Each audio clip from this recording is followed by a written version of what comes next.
My mama always told me to have something to look forward to. Well, last night I was looking forward to Saturday because there's 2 episodes today. One is going to be about Inchstones, where we do the corresponding proverb for the corresponding day as we're working through today. It's May 25th, 2024, and we're going to be going through the corresponding proverb, corresponding day, and it's amazing how these things speak. So last night I was going through it, and then even this morning I woke up and I just heard my mom's voice. You have to have something to look forward to. You have to have something to look forward to, and she would do this with vacations with my aunt, all these things. And the tough part about it is towards the end, I believe, my mom passed away in 2018, and I believe she got to a point where she didn't feel like she had that much more to look forward to.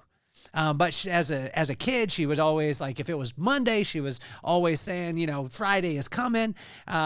Saturday was a big day, although my pops would make us do the ships, as I've told you guys before. And if you haven't heard about them, they were little cassette tapes that we had to send out from a millionaire course that my dad couldn't afford. And the millionaire course would teach you how to sell the millionaire course to other people to become a millionaire. So that a lot of times was Saturday for myself and my brother.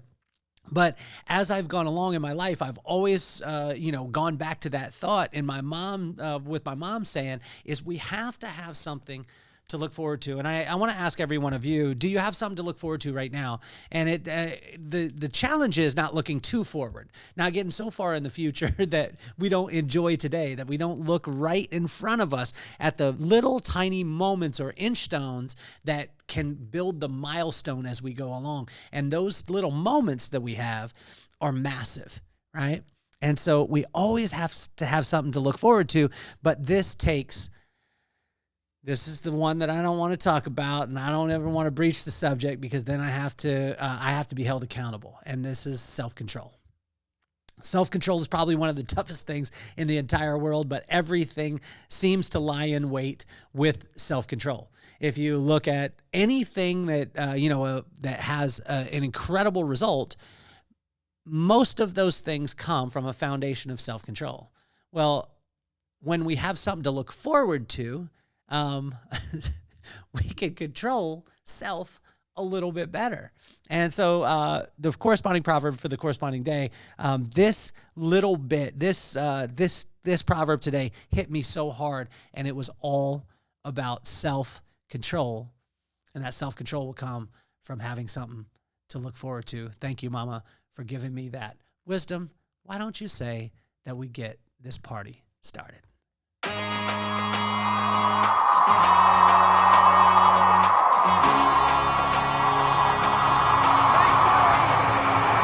Nothing more on my mind. I got 2 shines, so every day I grind. Work in the morning, work in the evening. We's achieving, cause we believing. It's for certain, we put the work in. We ain't stopped just because it's hurting. Right before your eyes, so it's coming to no surprise. The takeover is televised. Over and over and over again. Make no mistake, we continue to win. Defeat never know, cause I will not lose. They wanna mimic my moves, but can't walk in my shoes.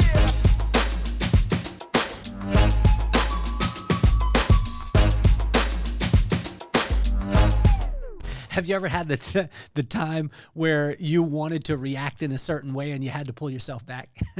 Where you heard somebody maybe talking ill to your family or to your friends, and you seriously wanted to snatch, what my pops would say, was snatch a knot in their tail and stomp on it.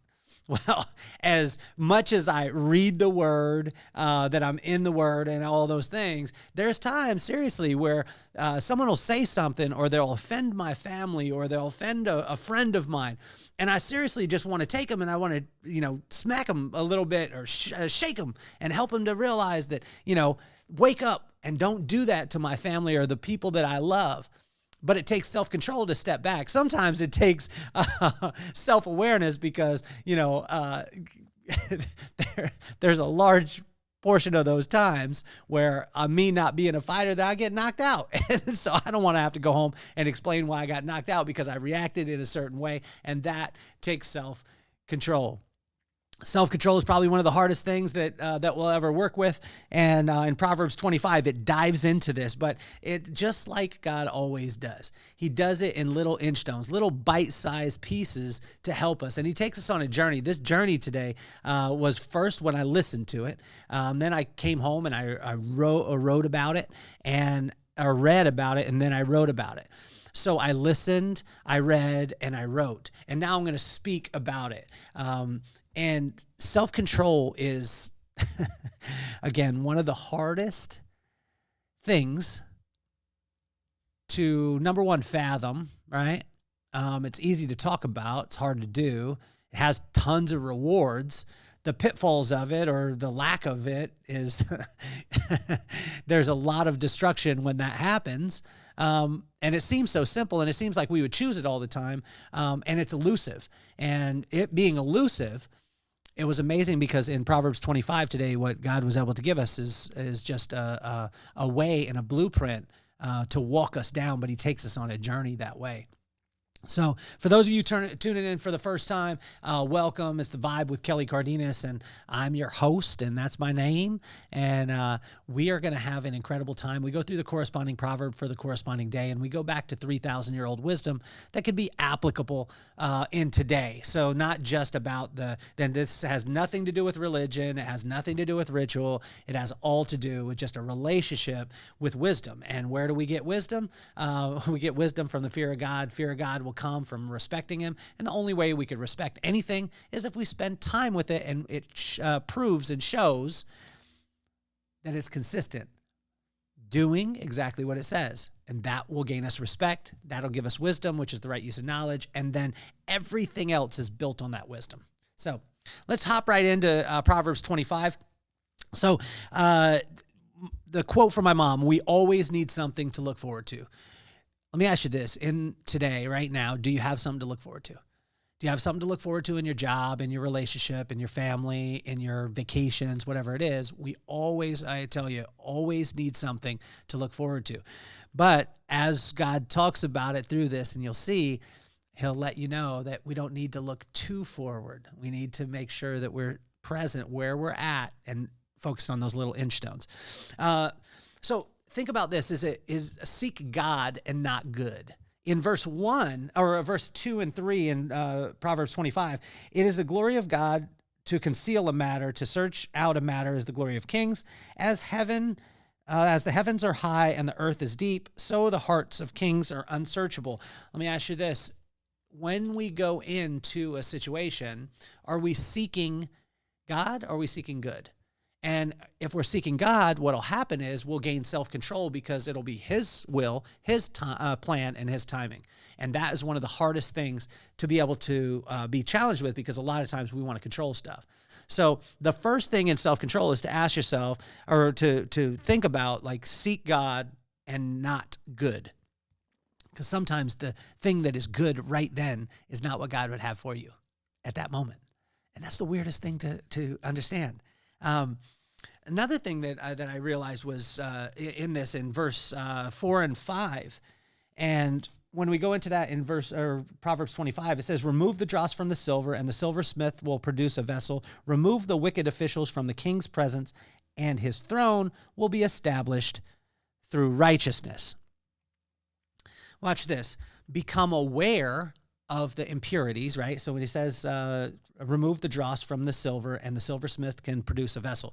What they do with silver is they heat it up into a molten state. All the impurities come to the top. They scrape it off, which is called the dross. They do that, and it becomes sterling silver.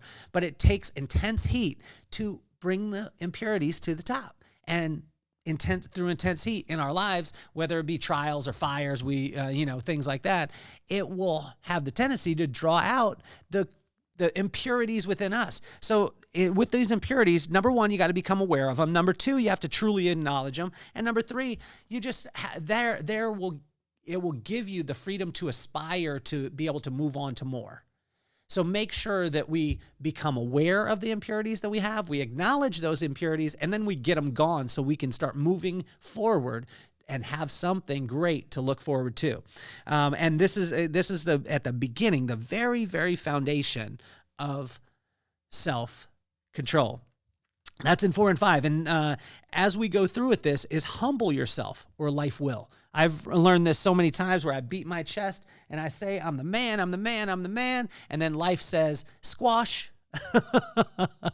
And if you're in that spot right now, where you've got to the mountaintop and you're just beating your chest and you're like, yo, I'm invincible. And then bang, life hits you.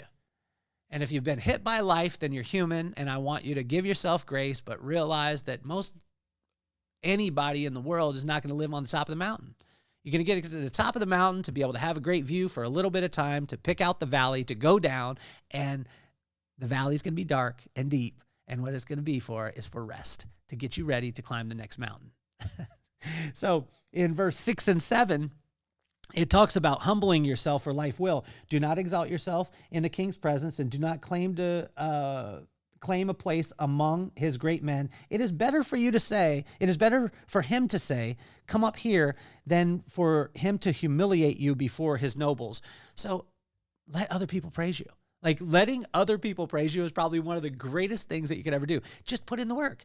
Put in the work. Know you did the work. You know it in your heart. And that is self-control. That self-control where you just continue to do over and over again. And I just said over and over again until somebody starts singing your praises. And I promise you they will.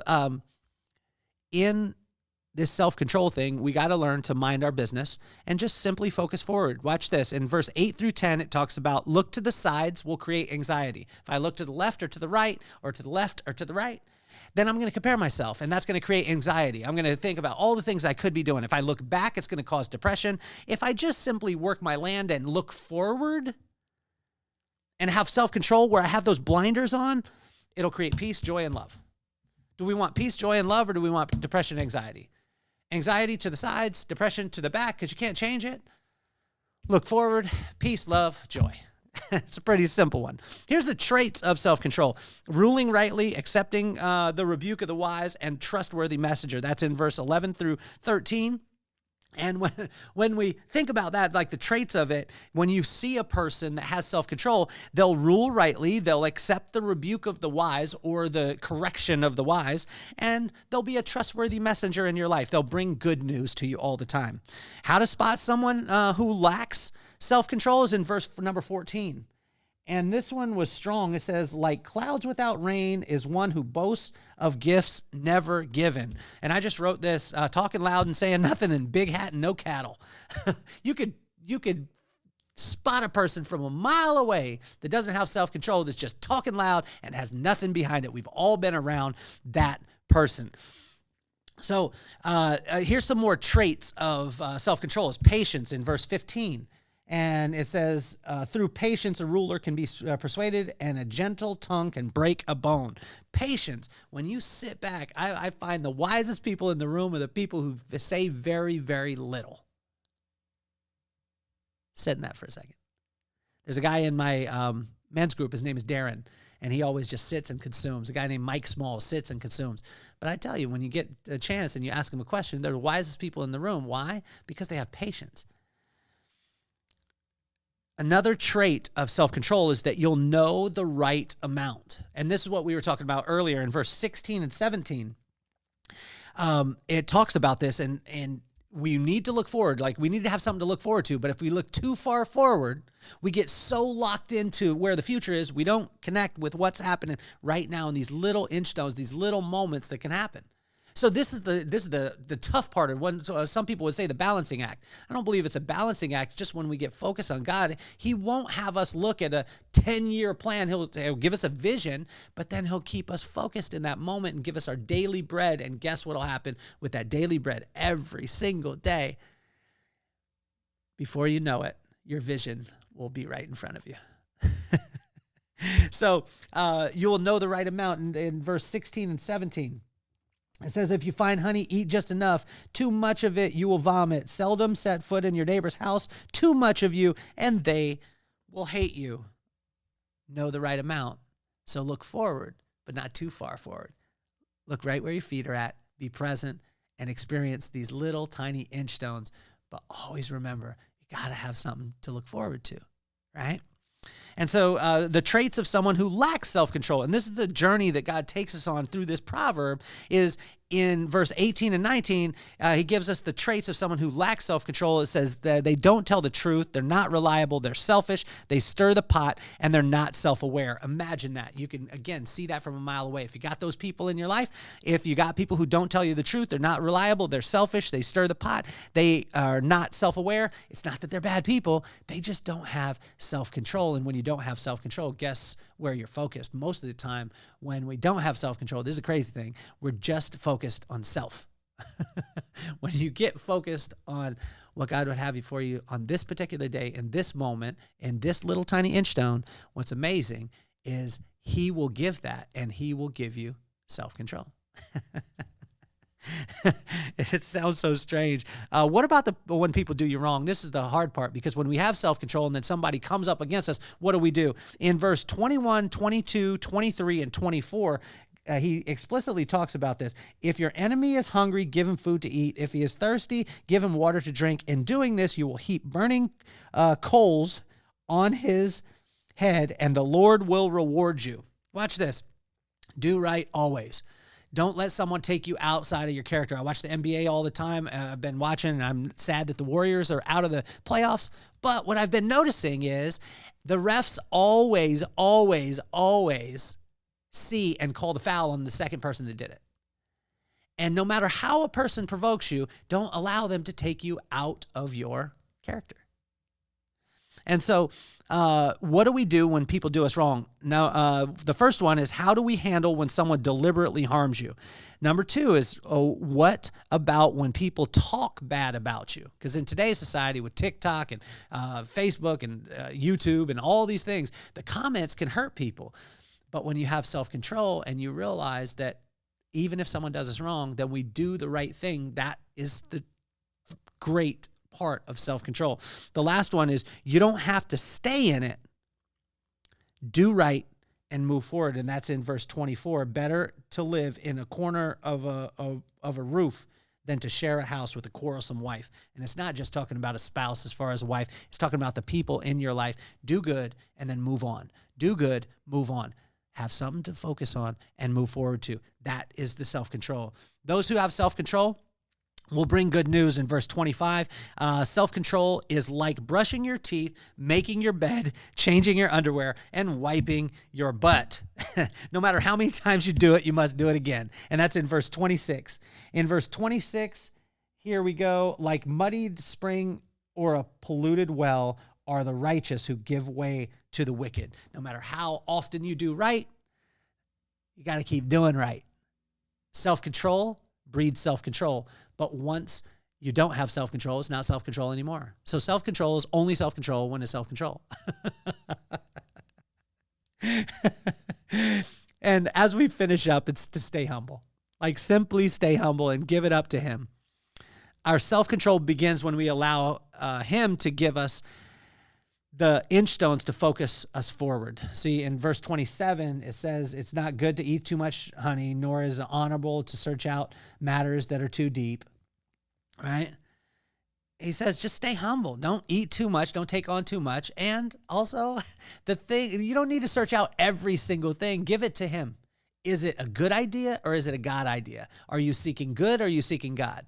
And when we seek God, it's amazing because he gives us all the rest of it. And then the last one is just self-control will protect you. And I want to read this verse because it was massive at the end. Like a city whose walls are broken through is a person who lacks self-control. So at the beginning of this proverb, again, it's the whole kind of roller coaster where he just says, like, we need to have something to look forward to. To be able to do that, we got to have self-control because we can't have it now.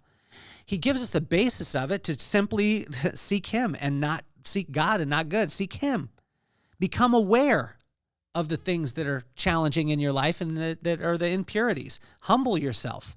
Mind your business. And then he gives us the traits of self-control. He tells us how to spot someone who lacks self-control. Then he tells us more great things about self-control. And then the traits of someone who lacks self-control again. And then it comes to the point where when we have self-control and then someone does us wrong, he gives us the answer there in verse 21 through 24. And then he gives us more traits of self-control. And then he tells us that self-control has to be consistent and has to be every single day, just like a relationship with him. Just like anything with your business. With your business, if you sit and you put it on autopilot, I can tell you this, it's going to crumble at some point. You got to be consistent with it. And it's like love. You got to constantly give it. But to be able to constantly give it, you got to be able to constantly receive it. And where can you receive it? Endlessly from his heart to yours. And then to simply stay humble and not try and take on too much.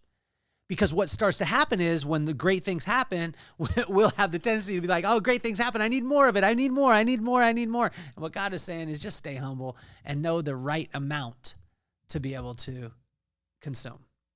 And the right amount is right here, right now, because all these moments will create magic in your life. And lastly, it's just the self-control will protect you. Self-control will protect everything, your personal, your professional, your spiritual, your financial. It will protect everything. But the crazy thing is, self-control is when we get our focus off of self and onto God and what he would have for us on that particular day. As we finish today, we all need something to look forward to. Hopefully today you have something to look forward to. Maybe it's a beach time, and it could be the smallest, littlest thing. You know what I look forward to in May? Watching the playoffs and being a bad dad, a bad husband, because I lay on the couch and I just want to focus in on the NBA playoffs.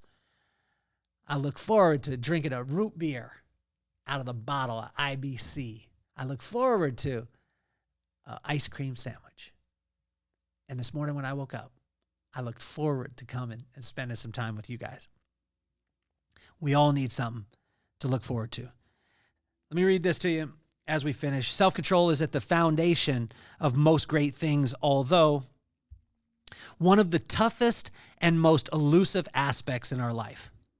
The benefits of self-control are immeasurable, and the consequences of its lack are devastating. With that said, it seems like it would be a simple choice, and it is, when we focus on a one-on-one relationship with God and surrender to his will, his plan, and his timing. In this, we will find self-control and continue to have something to look forward to.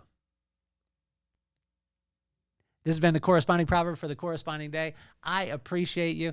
Stay tuned, too. We are going to, on the podcast, we have this, which is the Inchstones, and the corresponding proverb for the corresponding day, which is a commentary that I do. Also, we have You Have to Meet My Friends, where I call my friends randomly. I go live, and I have them on the podcast. And then we also get to interview some of the most iconic people in the entire world. I want to thank you for tuning in. Thank you for subscribing, sharing, and commenting on everything here. And I love you. And my name is Kelly Cardenas, and I'm officially off the hot seat.